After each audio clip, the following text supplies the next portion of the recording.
So I've been in the financial services space for over 25 years. Yeah. Just like every immigrant in America, I came from Africa. I was washing dishes, washing cars, um, doing paper route, slept in my car. I also wore a suit too. That suit I bought it from Salvation Army. And one day somebody gave me a business card. And when they gave me that business card, I didn't know, they said financial services. I'm like, what is that? I went to a meeting and I saw these black folks in the meeting saying they're making six-figure income. I didn't know what six-figure meant. I'm like, man, I don't know anyone because most people I know are either in Africa, and I'm broke. Nobody's gonna listen to me. So you had no sales training. You just had hustle game. She told me, man, listen, you gotta get your license because I can't pay you if you're not licensed. I'm like, what? Oh, she said, yeah, I can't pay you for the license. She said, she just made $10,000. I'm like, she said, I got $1,000 check for you, but you got to be licensed for me to give it to you. Right. Man, that's all you got to say. A lot of people, when they hear the word Billionaires Row, they think about money, but it's just not about money. It's about lifestyle. It's about class. It's about aspiration. It's about family. It's about love. Welcome to Billionaires Row. Got challenges that you're going to run across. Welcome to another episode of Elite Psyche. All right, so welcome to another episode of Elite Psyche, the Mental Toughness Show. We're doing away with the POD. We are a show now. And on Elite Psyche, we talk to people who had success in life and business, and they have this certain elite psyche about themselves and that mental toughness that you have to go through. Because anytime you're in business or you going through some things that gonna take you outside of the box, you're gonna have challenges, and the person that goes through that has this mental toughness and this elite psyche. So today our guest is Mr. Douglas. Man, I tell you, this is the big homie, folks. He's the big homie. He's the guy that I sat and watched build his business. I seen him actually get married, actually through social media, and a lot of things I've seen him do in the last few years too. But he's been building that business for quite a while, and that's something we're going to talk about, in a minute. So, but let's kind of jump right in. Man, tell us a little bit about yourself. Where you from? How you get to? Did you come from? No, I'm gonna stop. You go ahead on. Tell us where you from, man. Let's tell us everything. Yeah, man, definitely. Like you said, we've known each other. We're through an introduction. Somebody introduced us, and and we've been kind of friends. I'll say, from the distance, just supporting each other's businesses and everything, And so I've been in the financial services space for over 25 years. Yeah. Just like every immigrant in America, I came from Africa and just found my way into the US. This is the land, this is the country you want to be in, Right. This is a place to be, So, but it wasn't easy, it wasn't easy when I first came in here.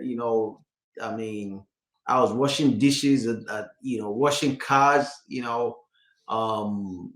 paper route. Slept in my car, and one day somebody gave me a business card. And when they gave me that business card, I didn't know, they said financial services. I'm like, what is that? Right. But I went to a meeting and I saw these black folks in the meeting saying they're making six-figure income. I didn't know what six-figure meant, I just, because I'm washing dishes, bro. Right. Somebody talking about six-figure. I'm like, what are they talking about? Six-figure. Right. I'm like, okay, whatever. Yeah. And they're talking about climbing the success ladder, is lonely at the top. I'm like, okay. I don't know if I'm going to be lonely at the top. If I get this Right. I ain't gonna be lonely, man. Because I don't think all these rich people are lonely at the top. But and I went to do a one-on-one interview with the lady that gave me that business card, and she told me about the company. It's an insurance, business, and she said, well, the next thing you want to do, if you want to really get into this, you gotta get a license, but you also gotta get a top 25 list of people that you know. I'm like, man, I don't know anyone, because most people I know are either in Africa, and I'm broke. Nobody's gonna listen to me. And she's like, well, that's the only way I could talk with you or help, that's the only way you get into this business. Because there's no lead program, nothing. So I said, ha. And I said, okay. And I got to listen some more to what she was talking about. She talked about they help families with college funding for their kids. And she showed me a flyer. It's like a survey. And I looked at it and it had some questions on it. And at the end, he asked people to commit to a number and also give the information. So I took that paper and I went to Staples and made copies. I made about 1,000 copies. And I took that, man, I hit the metro station because I'm in DC. So riding the metro from one end to the other, getting folks to fill out a survey about their children's college education. Asking them, my company is doing a survey about college expenses. College is expensive, that, right? They say, yeah. Are you saving money for your child's college right now? Most people say, no, I don't know how to do it. I said, well, we're doing a survey about it. Can you fill out this form for me? And I give it to them and everybody was filling out, human nature. When other people see somebody doing something, everybody want to do it. They feel left out. So people were filling out a form for me. And I got all these forms because they said I also wore a suit too. And my suit wasn't the kind of suit I wear today. I can imagine. But it made me feel good. It made me feel good. You gotta do what makes you feel good, right? Right. Because then that gives you confidence and everything. Right. But that was just that suit I bought it from Salvation Army. But where you get your shoes from? Where you get your shoes from? You got them there too, huh? Yeah, I mean, it's inexpensive, it ain't costly, it ain't what I'm paying today for a tailor-made suit. Now I can wear right. But people filled out the survey and they filled it out, and I took all those forms back to the office and I showed the woman. She was shocked. She's like, "Where you get all these names?" So I say, "I hit the metro." She couldn't believe I did that. Right. She's like, "Wow!" But I told her that, man, you got a superstar. We got on the phone. She started booking appointments, and we reminded the people. I said, "Hey, I met you," because also what I do, which I teach people in my mentorship class, I said, "Listen, every time you get somebody's number, a business card or whatever, right where you met them at the back." Right. You don't remember. Yes. You start wondering, where did I get this number? No, I write this stuff. I wrote down where we met, the exact station. So I reminded them when I called them, I met you so. Oh, yeah, I remember. Boom, we set appointment. Man, she went because she was the one that's licensed. And she closed folks, man. She was writing business. I was just learning, watching what she was doing, how she was doing it, what she was doing, her body language, when the dog pees on her. Yeah, right. When the baby comes, that she don't, and the way she's acting. I'm like, man, so I got all that. And then at the end, she told me, man, listen, you got to get your license because I can't pay you if you're not licensed. I'm like, what? Oh, she said, yeah, I can't pay you for the license. She said, she just made $10,000. I'm like, she said, I got $1,000 check for you, but you got to be licensed for me to give it to you. Right. Man, that's all you got to say. So I went in and immediately I started studying for the exam. Man, it wasn't easy. I studied and I went and took the test and I passed it the first time, knocked it out.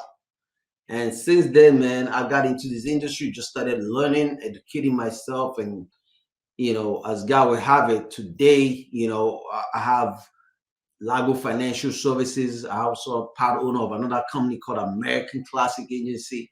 and with educating and empowering people to build wealth, get out of debt, because a lot of people are in so much debt.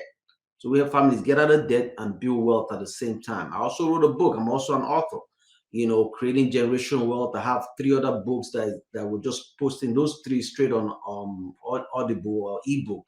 We're just putting them there. We talk about trucking, because I have a trucking business. I talk about how to get into it so that you don't get bumped, because a lot of people, they see something will make them money, but nobody ever tells you all the headache. And you think, it's easy to do, So me and my partner in that business, because that's, you also gotta have good partners. So my partner in that business, we combined and wrote this ebook to help folks understand what kind of name you need to call your business. Because there's some names you call, especially in the trucking business, when you get into the business and you name yourself the wrong thing, you might not get a loan. Yeah. You can't use, you might not get a loan. So yeah. Right. So man, God, I want to talk about so much with you. So you're in the Maryland, like DC area, right? Yes. Okay. I look at your business and look at how you've grown from, which is amazing. Whoever came up with that idea of you passing out flyers, is that something you came up with? Because make sure that you like and subscribe and hit the all button and all that kind of stuff, because we're going to have a lot of good interviews on this podcast.